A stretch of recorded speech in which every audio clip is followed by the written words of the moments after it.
फैलाकर सूरमा बनना और फिर माफी मांगकर पीछे हटना।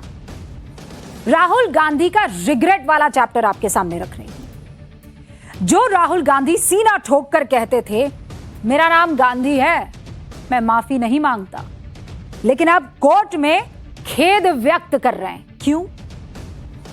एक पुरानी कहावत है कि गलती करना इंसान का मिजाज है, लेकिन बार बार गलती करना फितरत है और हर बार गलती करके माफी मांगना चालाकी है।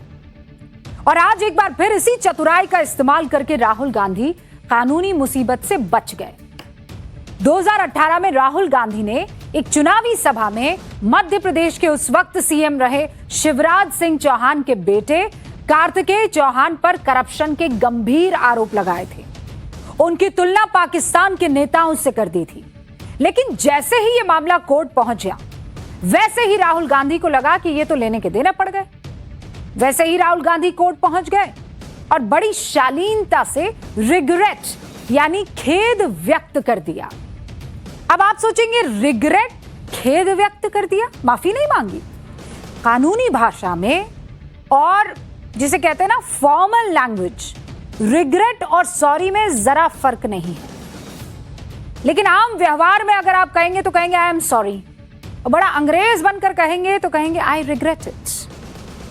क्या करेंगे? आम भाषा में कहेंगे आई एम सॉरी, पर आपको एकदम बड़का बाबू बनना है तो कहेंगे आई रिग्रेट इट। ये बिल्कुल वैसी ही बात है। इसमें कोई शक नहीं है कि सियासत में आरोप और प्रत्यारोप, आलोचना, ये सब चलते रहते हैं और चलना भी चाहिए।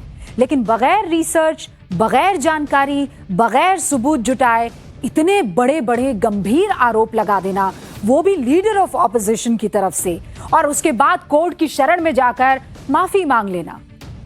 आप मुझे बताइए, पहले हजारों लोगों की भीड़ के सामने आरोप लगा दीजिए, सामने वाले कैरेक्टर की धज्जियां उड़ा दीजिए, और जैसे ही फंस जाए तो एक शब्द, मात्र एक शब्द, कौन सा शब्द? रिग्रेट। रिग्रेट बोलकर निकल लेना। ऐसा लगता है कि राहुल जी का ये फॉर्मूला एकदम सेट है। पहले बयान दे दीजिए, भीड़ में एकदम ऐसा बयान दीजिए कि इनसे बेहतर और इनसे सच्ची बात तो कोई करे ही नहीं सकता। ऐसा लगता है कि उनका इरादा मन से माफी मांगने का नहीं था, कतई नहीं था। 2018 में मध्य प्रदेश के झाबुआ की एक चुनावी रैली थी। राहुल गांधी अपने अंदाज में जनता के सामने गए। पनामा पेपर लीक स्कैंडल का उन्होंने जिक्र किया। इसमें उन्होंने शिवराज सिंह चौहान और उनके बेटे का नाम लिया और उस पर आरोप लगाया। इसके बाद 30 अक्टूबर 2018 को कार्तिकेय सिंह चौहान ने राहुल गांधी के खिलाफ डेफेमेशन यानी मानहानि का केस दायर कर दिया। कार्तिकेय ने कोर्ट से कहा कि राहुल गांधी के बयान से उनकी प्रतिष्ठा और उनकी छवि को नुकसान पहुंचा है। फिर आया फरवरी 2025। भोपाल की एमपी एमएलए कोर्ट ने राहुल गांधी को पहला समन जारी किया। फिर आया मई 2025। समन जारी होने के बाद भी राहुल गांधी कोर्ट में नहीं गए। फिर कोर्ट ने दूसरा समन जारी किया। अगस्त 2025 में कोर्ट ने राहुल गांधी को व्यक्तिगत रूप से पेश होने के लिए तारीख तय कर दी। अब राहुल गांधी अलर्ट मोड पर आ गए और मार्च 2026 एमपी एमएलए कोर्ट के सामने उनके समन को चुनौती देते हुए हाईकोर्ट पहुंच गए। अब आया 25 जून। राहुल गांधी ने हाईकोर्ट में लिखित आवेदन दिया और खेद व्यक्त कर दिया। वो खेद वाली कॉपी मैं आपके पास लेकर आई। राहुल गांधी ने कोर्ट से कहा कि the applicant does express his regret number 1, फिर regret number the regret express by the applicant, regret number 2, whereby regret has been expressed for making the alleged defamatory statement 3, फिर आया 4, submits that applicant has expressed his regret, फिर आया clarified and expressed regret 5। कितने हो गए अब तक? कितने हो गए? 5 हो गए ना? 5 रिग्रेट एक ही पेज में आ गए। एक ही पेज में 5 रिग्रेट आ चुकी है। फिर आप आइए छठा regret, expressed his regret for alleged defamatory statement। फिर लाइए 7वां regret, view of the regret express by the applicant. फिर लाइए 8वां regret, when regret has been express by the applicant the proceeding before this court are closed and proceeding pending before the JMFC special जज।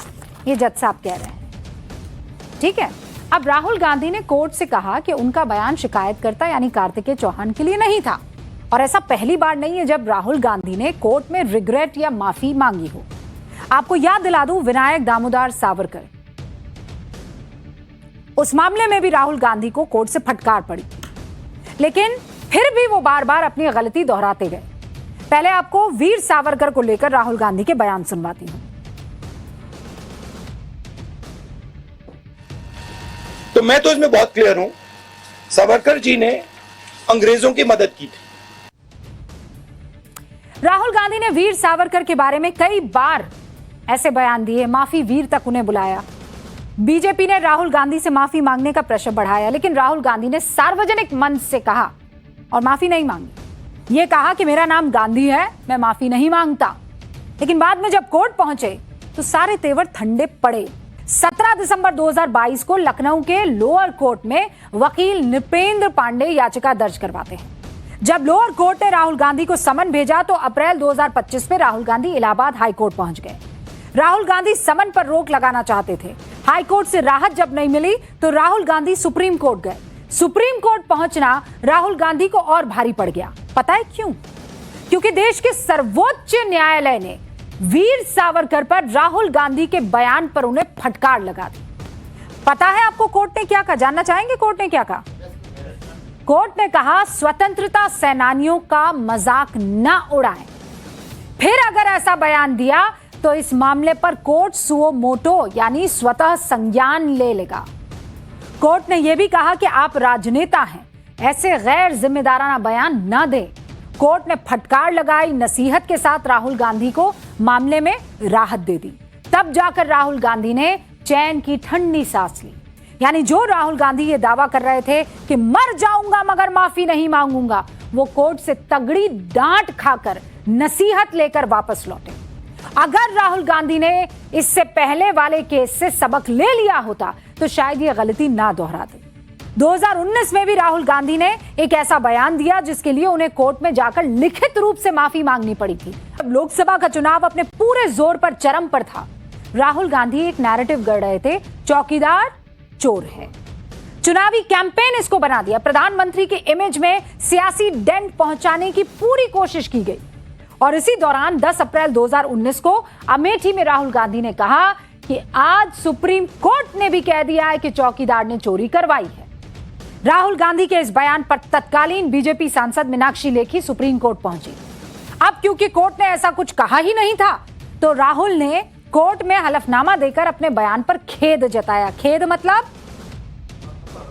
आपत्ति मतलब, अरे अभी मैंने बताया था इसमें क्या था, हाँ रिग्रेट। सुप्रीम कोर्ट नाराज था। कोर्ट ने साफ कह दिया कि खेद से काम नहीं चलेगा, बिना शर्त माफी मांगनी पड़ेगी। और इसके बाद क्या हुआ? राहुल गांधी के बिना शर्त माफी मांगने की खबर आई, तब जाकर मामला खत्म हुआ।